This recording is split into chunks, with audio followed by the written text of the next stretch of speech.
রাগ করেছি আমার এই ভাইয়ের উপরে যে এখানে তো আমি ভাষণ দিতে আসিনি, আমি এখানে তাদের পাশে দাঁড়াতে এসেছি।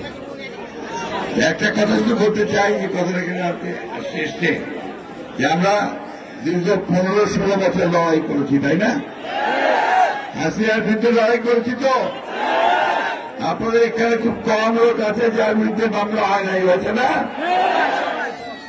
কোর্টে যেতে হয়েছে, এখানে মারা গেছে লোকে, এখানে আপনারা মামলায় কোর্টে যেতে অস্থির হয়ে গেছেন, সেই অবস্থাটা অবসান হয়েছে, তাই না? কিন্তু এটা এই অবসানটা, এই সময়টাকে আমাদের ধরে রাখতে হবে। যদি আমরা একটা ভালো নির্বাচন করতে পারি, সেই নির্বাচনের মধ্যে জনগণের প্রতিনিধিকে নিয়ে আসতে পারি, তাহলে আমাদের সমস্যার কিন্তু সমাধান হবে।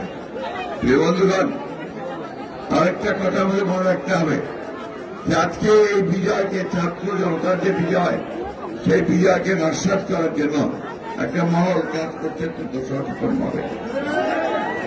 আমাদের মধ্যে আবার বিরোধ সৃষ্টি করার চেষ্টা করছে, আমাদের কিছু কিছু লোকের নামে বিভিন্ন রকম কথা বলে পত্র পত্রিকায় বিএনপির ভাবমূর্তি নষ্ট করার চেষ্টা করছে। এইখান থেকে সবাই বিরত থাকবেন।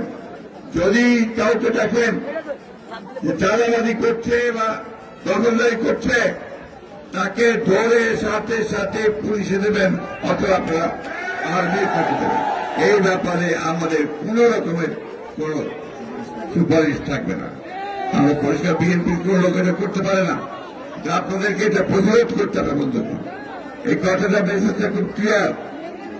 আমরা বন্যার দুর্গত মানুষের পাশে দাঁড়াতে এসেছি, আমরা দাঁড়াবো।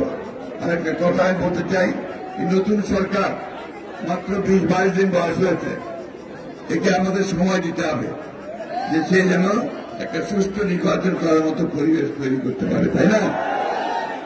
আগে ভাগে বেশি কথা বলা ঠিক হবে না। সমস্ত রাজনৈতিক দলগুলোর সঙ্গে আলোচনা করে আমরা গিয়েছিলাম, আমরা বলেছি যে আলোচনা করে বসে সকলে যা চায় মানুষ, সেইভাবে একটা নির্বাচনের ব্যবস্থা করতে হবে। কিন্তু দ্রুত তার সঙ্গে জনগণের যে দাবি, জনগণের প্রতিনিধির হাতে ক্ষমতা তুলে দিতে হবে, জনগণের সরকারের হাতে ক্ষমতা দিতে হবে। আমরা আজকে বক্তব্য বাড়াবো না।